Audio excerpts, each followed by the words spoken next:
നമസ്കാരം, ആത്മഭാരതത്തിലേക്ക് ഏവർക്കും സ്വാഗതം. ഈ വീഡിയോ ഇഷ്ടമായ ലൈക്ക് ചെയ്യാനും സബ്സ്ക്രൈബ് ചെയ്യാനും മറക്കരുത്. ഇത് ഭാരതത്തിൻ്റെ സംസ്കാരത്തെപ്പറ്റിയും ആത്മീയതയെപ്പറ്റിയും കൂടുതൽ വീഡിയോകൾ ചെയ്യാൻ എനിക്ക് പ്രചോദനമാകും. ഇനി നമുക്ക് വിഷയത്തിലേക്ക് വരാം. 1947 ഇന്ത്യ സ്വാതന്ത്ര്യം നേടിയ വർഷം. ഓഗസ്റ്റ് 15 നമ്മുടെ ചരിത്രത്തിലെ ഏറ്റവും അഭിമാനകരമായ ദിവസങ്ങളിലൊന്നാണ്. പക്ഷേ ആ സ്വാതന്ത്ര്യത്തിൻ്റെ വെളിച്ചത്തിനൊപ്പം മറ്റൊരു ഇരുണ്ട അധ്യായവും ഉണ്ടായിരുന്നു. ഇന്ത്യയുടെ വിഭജനം, പാർട്ടീഷൻ. ഒരു രാജ്യത്തിൻ്റെ ഭൂപടത്തിൽ വരച്ച അതിർത്തി. ലക്ഷക്കണക്കിന് മനുഷ്യരുടെ ജീവിതത്തിലൂടെയാണ് കടന്നുപോയത്. വീടുകൾ നഷ്ടപ്പെട്ടു, കുടുംബങ്ങൾ വേർപിരിഞ്ഞു, പ്രിയപ്പെട്ടവരെ നഷ്ടപ്പെട്ടു, കോടിക്കണക്കിന് ആളുകൾ അഭയാർത്ഥികളായി മാറി. ഈ മനുഷ്യ ദുരന്തത്തെ ഓർമ്മിക്കുന്നതിനായിട്ടാണ് India August 14 partition horrors remembrance day അല്ലെങ്കിൽ വിഭജന ഭീതിയുടെ സ്മരണാ ദിനം ആചരിക്കുന്നത്. ഈ അവസരത്തിൽ പ്രധാനമന്ത്രി നരേന്ദ്രമോദിയും ഒരു പ്രധാന സന്ദേശം പങ്കുവച്ചു. വിഭജനത്തിൻ്റെ ദുരിതം അനുഭവിച്ചവരുടെ ധൈര്യത്തെ ഓർക്കണമെന്നും ആ ദുരന്തത്തിൽ നിന്നും ജീവിതം വീണ്ടും കെട്ടിപ്പടുത്ത മനുഷ്യരുടെ മനക്കരുത്തിനെ ആദരിക്കണമെന്നും അതോടൊപ്പം ഇന്ത്യയിൽ സൗഹാർദ്ദവും സാഹോദര്യവും സംരക്ഷിക്കാനുള്ള പ്രതിജ്ഞ ശക്തിപ്പെടുത്തണമെന്നും അദ്ദേഹം പറഞ്ഞു. എന്തായിരുന്നു ആ വിഭജനത്തിൻ്റെ കഥ? എന്തുകൊണ്ടാണ് ഇന്നും നമ്മളത് ഓർക്കേണ്ടത്? നമുക്ക് ചരിത്രത്തിലേക്കൊന്ന് എത്തി നോക്കാം. 1947 സ്വാതന്ത്ര്യവും വിഭജനവും. ഏകദേശം 2 നൂറ്റാണ്ടുകളോളം നീണ്ട ബ്രിട്ടീഷ് ഭരണത്തിന് ശേഷം ഇന്ത്യ സ്വാതന്ത്ര്യത്തിലേക്ക് നീങ്ങുകയായിരുന്നു. പക്ഷേ സ്വാതന്ത്ര്യത്തിനോടൊപ്പം ബ്രിട്ടീഷ് ഇന്ത്യയെ 2 രാജ്യങ്ങളായി വിഭജിക്കാനുള്ള തീരുമാനവും വന്നു, ഇന്ത്യയും പാകിസ്ഥാനും. 1947 ഓഗസ്റ്റിൽ അതിർത്തികൾ പുനർനിർണയിക്കപ്പെട്ടു. പ്രധാനമായും പഞ്ചാബും ബംഗാളും വിഭജിക്കപ്പെട്ടു. പക്ഷേ ഭൂപടത്തിലെ ഒരു രേഖ മാറ്റുന്നത് പോലെ എളുപ്പമായിരുന്നില്ല മനുഷ്യരുടെ ജീവിതം മാറ്റുന്നത്. ഒരു ദിവസം വരെ സ്വന്തം ഗ്രാമമെന്ന് കരുതിയ സ്ഥലം അടുത്ത ദിവസം മറ്റൊരു രാജ്യത്തിൻ്റെ ഭാഗമായി മാറുന്നു. വിഭജനത്തിന് പിന്നാലെ അതിർത്തിയുടെ ഇരുവശത്തേക്കും അതിവിപുലമായ ജനകീയ കുടിയേറ്റം നടന്നു. ഹിന്ദുക്കളും സിഖുകാരും ഇന്ത്യയിലേക്ക് നീങ്ങി. നിരവധി മുസ്ലിങ്ങൾ പുതുതായി രൂപം കൊണ്ട പാകിസ്ഥാനിലേക്ക് നീങ്ങി. ട്രെയിനുകൾ നിറഞ്ഞു, റോഡുകൾ നിറഞ്ഞു. കാൽനടയായി പോലും കുടുംബങ്ങൾ 100 കണക്കിന് കിലോമീറ്ററുകൾ സഞ്ചരിച്ചു. അവരുടെ കൈകളിൽ ഉണ്ടായിരുന്ന വളരെ കുറച്ച് സാധനങ്ങൾ മാത്രം. പക്ഷേ മനസ്സിലുണ്ടായിരുന്നത് സ്വന്തം വീട് ഉപേക്ഷിക്കേണ്ടി വന്ന വേദനയായിരുന്നു. തലമുറകളായി ജീവിച്ചിരുന്ന ഭൂമി, അയൽക്കാർ, ഓർമ്മകൾ എല്ലാം പിന്നിൽ ഉപേക്ഷിച്ച് പലരും യാത്ര ചെയ്തു. ഇത് കുടിയേറ്റത്തിൻ്റെ കഥ മാത്രമായിരുന്നില്ല. വ്യാപകമായ സാമുദായിക ആക്രമണവും ഉണ്ടായി. ഹിന്ദുക്കളും മുസ്ലിങ്ങളും സിഖുകാരും എല്ലാ സമൂഹത്തിലുമുള്ള സാധാരണ മനുഷ്യർ അതിൻ്റെ ഇരകളായി. കൊലപാതകങ്ങൾ, വീട് കത്തിക്കൽ, സ്ത്രീകൾക്കെതിരായ ആക്രമണങ്ങൾ, അതുപോലെ കുടുംബത്തിൻ്റെ വേർപിരിയൽ, അങ്ങനെ മനുഷ്യ മനസ്സിനെ ഞെട്ടിക്കുന്ന സംഭവങ്ങൾ നടന്നു. മരണസംഖ്യയെക്കുറിച്ച് ചരിത്രകാരന്മാർക്കിടയിൽ തന്നെ വ്യത്യസ്തമായ കണക്കുകളുണ്ട്. എന്നാൽ ഒരു കാര്യം വ്യക്തമാണ്, മനുഷ്യ ജീവിതത്തിൻ്റെ വിലയിൽ അളക്കാനാകാത്തൊരു ദുരന്തമായിരുന്നു പാർട്ടീഷൻ. പാർട്ടീഷൻ്റെ ഏറ്റവും വേദനാജനകമായ പ്രതീകങ്ങളിൽ ഒന്നായി മാറിയത് ട്രെയിനുകളാണ്. ആയിരക്കണക്കിന് ആളുകൾ സുരക്ഷിതമായ സ്ഥലങ്ങളിലേക്ക് എത്താൻ ട്രെയിനുകളിൽ യാത്ര ചെയ്തു. പക്ഷേ ചില ട്രെയിനുകൾ ലക്ഷ്യസ്ഥാനത്തെത്തിയത് ജീവനുള്ള യാത്രക്കാരുമായി ആയിരുന്നില്ല. വിഭജനകാലത്തെ ആക്രമണത്തിൻ്റെ ഭീകരത ഓർമ്മിപ്പിക്കുന്ന ചിത്രങ്ങളിലൊന്നായിരുന്നു ഈ ട്രെയിനുകൾ ചരിത്രത്തിൽ അവശേഷിച്ചത്.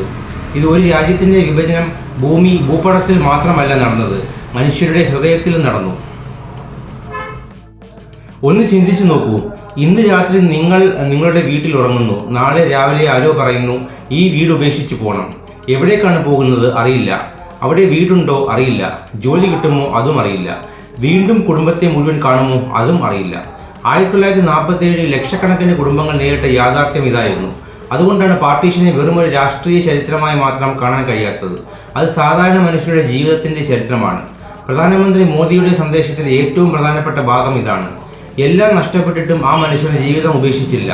പലരും ഇന്ത്യയുടെ വിവിധ നഗരങ്ങളിലേക്കും ഗ്രാമങ്ങളിലേക്കും എത്തി. കയ്യിൽ ഒന്നുമില്ലാതെ പുതിയ ജീവിതം ആരംഭിച്ചു. ചെറിയ വ്യാപാരങ്ങൾ തുടങ്ങി, വിദ്യാഭ്യാസം നേടി, വ്യവസായങ്ങൾ സ്ഥാപിച്ചു, കുടുംബങ്ങളെ വീണ്ടും കെട്ടിപ്പടുത്തു.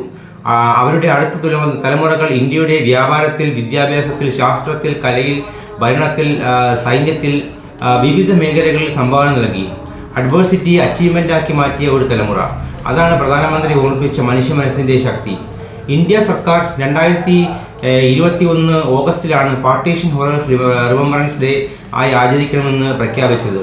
ഇതിൻ്റെ ലക്ഷ്യം പഴയ മുറിവുകൾ വീണ്ടും തുറന്ന സമൂഹങ്ങൾ തമ്മിലുള്ള വിദ്വേഷം സൃഷ്ടിക്കുക എന്നതല്ല, മറിച്ച് വിഭജനത്തിൽ ജീവൻ നഷ്ടപ്പെട്ടവരെ ഓർക്കുക, വീട് നഷ്ടപ്പെട്ടവരെ ഓർക്കുക, അത് അതിജീവിച്ചവരുടെ ധൈര്യം ആദരിക്കുക. അതോടൊപ്പം അത്തരം ദുരന്തങ്ങൾ വീണ്ടും ആവർത്തിക്കാതിരിക്കാൻ ചരിത്രത്തിൽ നിന്നും പഠിക്കുക. ഏറ്റവും പ്രധാനപ്പെട്ട പാഠം സൗഹാർദ്ദം തന്നെയാണ്. ഇവിടെയാണ് മോദിയുടെ സന്ദേശത്തിന്റെ അവസാന ഭാഗം ഏറെ പ്രസക്തമാകുന്നത്. അദ്ദേഹം പറയുന്നത്, ഈ ദിവസം ഇന്ത്യയിൽ ഹാർമോണി ആൻഡ് ബ്രദർഹുഡ്, സൗഹാർദ്ദവും സാഹോദര്യവും സംരക്ഷിക്കാനുള്ള നമ്മുടെ പ്രതിജ്ഞ കൂടുതൽ ശക്തമാകട്ടെ. പാർട്ടീഷൻ നമ്മളെ പഠിപ്പിച്ച ഏറ്റവും വലിയ പാഠം എന്താണ്? വിദ്വേഷത്തിന് അവസാനം വിജയികളില്ല. മതത്തിന്റെ പേരിലായാലും ജാതിയുടെ പേരിലായാലും ഭാഷയുടെ പേരിലായാലും പ്രദേശത്തിന്റെ പേരിലായാലും മനുഷ്യർ പരസ്പരം ശത്രുക്കളാകുമ്പോൾ നഷ്ടപ്പെടുന്നത് സാധാരണ ജനങ്ങളാണ്. അതുകൊണ്ട് ചരിത്രത്തെ അറിയണം, പക്ഷേ ചരിത്രത്തെ ഉപയോഗിച്ച് ഇന്നത്തെ അയൽക്കാരനെ വെറുക്കരുത്. ചരിത്രത്തിൽ നിന്നും പഠിച്ച് ഭാവിയെ കൂടുതൽ നല്ലതാക്കണം. 1947 ഇന്ത്യക്ക് മുന്നിൽ ഉണ്ടായിരുന്നത് അസാധാരണമായ വെല്ലുവിളികളായിരുന്നു. വിഭജനത്തിന്റെ മുറിവുകൾ, അഭയാർത്ഥികളുടെ പുനരധിവാസം, ദാരിദ്ര്യം, വിദ്യാഭ്യാസത്തിന്റെ കുറവ്, അടിസ്ഥാന സൗകര്യങ്ങളുടെ അഭാവം. അവിടെ നിന്ന് ഇന്ത്യ ഇന്ന് എത്രയോ ദൂരം മുന്നോട്ട് വന്നിരിക്കുന്നു. ഇന്ന് നമ്മൾ സംസാരിക്കുന്നത് digital India, space technology, UPI, semi conductors, startups, modern infrastructure, വികസിത ഭാരത് എന്നിവയെക്കുറിച്ചാണ്. ഇന്ത്യയുടെ ഈ യാത്രയിൽ വിഭജനത്തെ അതിജീവിച്ച് ജീവിതം വീണ്ടും കെട്ടിപ്പടുത്ത ലക്ഷക്കണക്കിന് കുടുംബങ്ങളുടെ സംഭാവനയും മറക്കാൻ കഴിയില്ല. ഇന്നത്തെ കുട്ടികൾക്കും പാർട്ടീഷൻ ഒരു ടെക്സ്റ്റ് ബുക്ക് ചാപ്റ്റർ മാത്രമായിരിക്കാം, പക്ഷേ അതിനു പിന്നിൽ യഥാർത്ഥ മനുഷ്യരുണ്ടായിരുന്നു. ഒരു അമ്മ, അച്ഛൻ, കുട്ടി, സഹോദരി, സുഹൃത്ത്, അയൽക്കാരൻ. അവരുടെ കണ്ണീരും ഭയവും പ്രതീക്ഷയുമാണ് പാർട്ടീഷന്റെ യഥാർത്ഥ ചരിത്രം. അതുകൊണ്ട് ഈ ചരിത്രം പുതിയ തലമുറ അറിയണം, പക്ഷേ അത് വിദ്വേഷം വളർത്താൻ വേണ്ടിയല്ല, മനുഷ്യജീവന്റെ വില മനസ്സിലാക്കാൻ. 1947 ഓഗസ്റ്റ്, ഒരു ഭാഗത്ത് സ്വാതന്ത്ര്യത്തിന്റെ ആഘോഷം, മറുഭാഗത്ത് വിഭജനത്തിന്റെ കണ്ണീർ. ആ കണ്ണീരിൽ നിന്നും ഇന്ത്യ വീണ്ടും ഉയർന്നു. എല്ലാം നഷ്ടപ്പെട്ട അനേകം മനുഷ്യർ വീണ്ടും ജീവിതം കെട്ടിപ്പടുത്തു. അവർ ഇന്ത്യയുടെ വളർച്ചയുടെ ഭാഗമായി. അതുകൊണ്ട് പാർട്ടീഷൻ ഹൊറേഴ്സ് റിമംബറൻസ് ഡേ നമ്മോട് 2 കാര്യങ്ങൾ പറയുന്നു. 1, ചരിത്രത്തിലെ ദുരിതം മറക്കരുത്. 2, ആ ദുരിതം വീണ്ടും ആവർത്തിക്കാൻ അനുവദിക്കരുത്. ഹിന്ദു ആയാലും മുസ്ലിം ആയാലും സിഖുകാരനായാലും ക്രിസ്ത്യാനി ആയാലും ഏത് ഭാഷ സംസാരിക്കുന്നവനായാലും ഏത് സംസ്ഥാനത്ത് ജീവിച്ചവനായാലും നമ്മളെല്ലാവരും തന്നെ ഇന്ത്യക്കാരാണ്.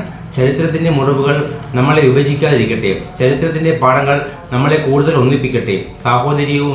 സൗഹാർദ്ദവും സാഹോദര്യവും ദേശീയ ഐക്യവും സംരക്ഷിച്ചുകൊണ്ട് വികസിത ഭാരത് നിർമ്മിക്കാൻ നമുക്ക് ഒരുമിച്ച് മുന്നോട്ട് നീങ്ങാം. പാർട്ടീഷനിൽ ജീവിതം നഷ്ടപ്പെട്ട എല്ലാവരുടെയും സ്മരണയ്ക്ക് മുന്നിൽ ആദരാഞ്ജലികൾ. അതിജീവിച്ച് ജീവിതം വീണ്ടും കെട്ടിപ്പടുത്ത ഓരോ കുടുംബത്തിനും ആദരം. ഐക്യത്തോടെ മുന്നേറുന്ന ഇന്ത്യയാണ് അവർക്കുള്ള ഏറ്റവും വലിയ ആദരാഞ്ജലി. ജയ് ഹിന്ദ്. ഇതിനെപ്പറ്റിയുള്ള നിങ്ങളുടെ അഭിപ്രായം എന്താണ്? കമൻറ്റിൽ അറിയിക്കൂ. ചിന്തിക്കുന്നവർക്കായി ആത്മഭാരതം.